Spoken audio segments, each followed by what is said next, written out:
Your daily Christian conduct should bear verifiable performance and behavior indicators of the transforming power of the gospel. That people need to see that that power has impacted on you first before you can expound it to transform others. Am I too fast? You know, sometimes when I'm run short of time, I talk very fast, and some people, instead of hearing, just look at me. I think the English is also very simple, because in America I have seen people who know English know it. I think you have understood the English there.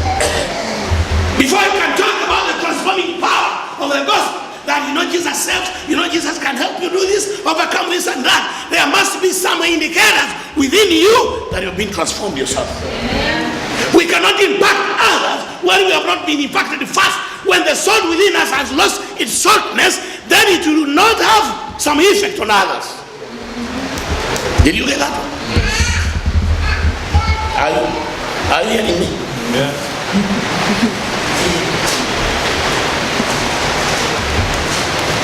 If you got that one, then you have got it. We should be able to show who we are and where we work, and in where we work, in our homes, our wives, children, in-laws, and then the community around us. You people don't only concentrate on making the money. Money is one reason why God brought you here. You understand? He saw how you can bring about some transformation in terms of the economic development in your families. Some of you could be the only ones who are even supporting those families.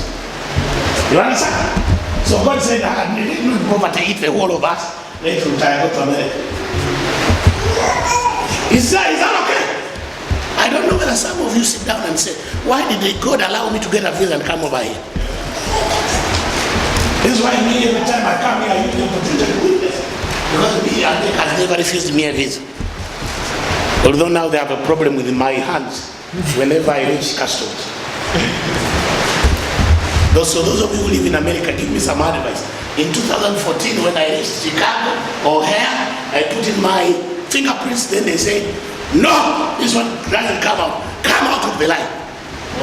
Then they took me to those officers, Maybe my fingerprints resemble some criminal who is being looked for. I don't know. So after 40 minutes, they released me. They don't target me. They gave me a pass and said, go. Last year, when I arrived at New Kennedy International Airport on my way to Texas, there's something happened. They said, you get out of the line. They gave me a man with pistols with what I said, now I want to finish. They took me. Then they looked in the computers. They said, go, you have no problem. I said, now, this time when I was coming, I told my wife, let me pray that these Americans don't just now mess around with me. When I arrived at Lok, the man said, they said, come out. I was with Pastor Semos, so they pulled me out of the line. The woman took me down to their offices. Pastor Semos went to So I started looking at me and said, where is this pastor? Have you been taken to prison? Well, after 30 minutes, the woman said, woo! So now, I want you to tell me, what is the problem with my hands at the customs? So you find somebody who works at customs, and because my visa is still on next year and the other year, so if I can't happen to come back, I don't want to meet some challenge. But anyway, the good thing, I have no criminal record. Amen. I'm just a man of God who is traveling to minister, and I have no intentions here, even if you give me $1 million to settle out here. Don't pray that prayer for me. Just pray, I always come minister to you and go back. Me, at the age of 55, I cannot settle here. But, one of my sons, by the way, my third son is Moses Tusubira, who studied theology to become a pastor. So me, I have a hair in ministry already. And so he has been the chaplain of Lutheran Except College in Uganda. And on the 1st of May, he flew down here, and he's in Andrews University taking Master's Divinity degree. So please, when we have the camp meeting, please interact with him. You understand? If you see him, even if you have not seen me, but you have seen him, that is me. He talks like me. He preaches like me. His face is like me. The stature is me. He's not married yet, but I say, let's be careful. Let's be careful. Go and study and get a minister. But me settling here, I made that. But I always come as many times as possible to minister. I want to conclude very fast. Our Christian identity, according to 1 Peter chapter 2, verse 9 to 12, that was our scripture reading. I am ending with that. It says, but you are the chosen race, the king's priests, the holy nation, God's own people, chosen to proclaim the wonderful acts of God, who called you out of darkness into his marvelous light. This identity places us in a social status of very high esteem, so that we can easily be distinguished from other people. Our way of life, what we eat, what we drink, the way we dress, the fashion demeanor, the way we talk, the lifestyle of our family, you understand? And the message we proclaim, all this should bear witness to our esteemed calling as God's people. Because he says you are the prince and princess, and so you should not underestimate your identity. You young girls, as you move on the streets in those pants, why should you put on pants that glorify God? Amen. Because you are a princess, they should not call you a halt on the street. Did you hear that? Amen. Huh? I am saying I am not against pants, as long as they fit you properly. Huh? Put them on. They should fit you, and as you walk on the streets of Waltham, they should see a prince and a princess. Yesterday I went to a certain lady they call in Everett there. We went there. We knew it was so far, almost downtown. But as we were coming back, I was seated in the front with my necktie and my suit, and then Pastor Karibala was on the other side. And so there was a Spanish whatever man in driving something and carrying a trailer. Then with the way he looked at us, we were in a jam. He said, I think this should be pastors or men of God. Then he started pointing up. But we didn't understand. I was near him. Then he pulled out a Bible, a Bible. Then he read it like that. Then I also pulled out mine. Then he became very excited. He said, oh. So I got the message. I said, I am shining the glory of God. Even people in the streets can recognize me.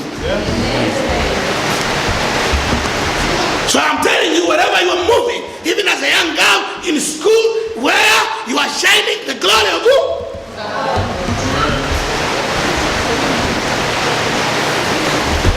You are shining the glory of God. At one time, you were not God's people, but now you are his people. At one time, you did not know God's mercy, but now you have received the mercy. And so we should appreciate the mercy extended to us, not abuse it, and embrace it and accept what God has made us to be.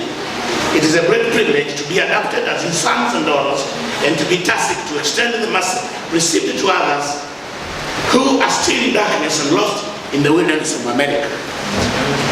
I want to appeal to you. This is verse 11 and 12. I appeal to you, my friends, as strangers and refugees in this world. I don't know whether you people, as you live in America, you know you are only refugees here.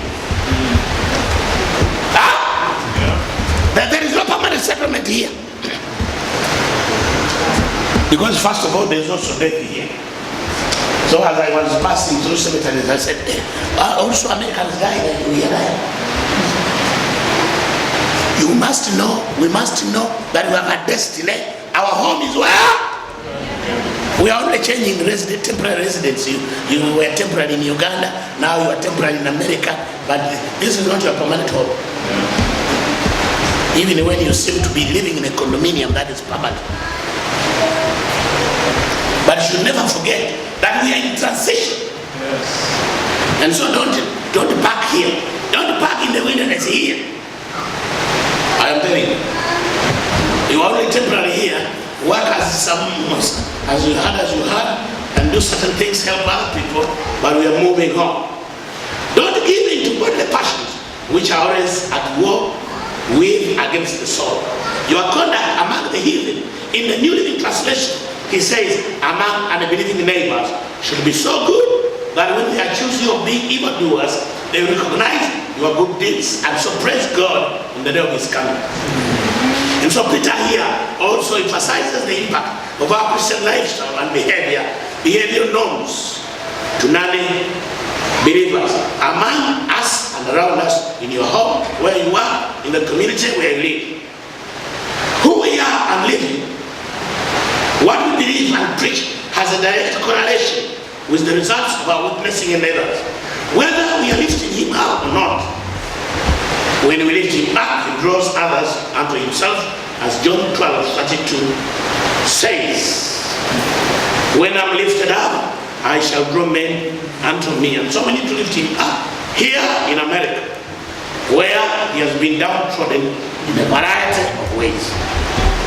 I don't know whether you people realize that this country is not very religious, although there is religious freedom. But because of the liberality of this country, there are many things that have been downtrodden, Christian values downtrodden, because many have chosen to actually drink and uphold the host culture verbatim.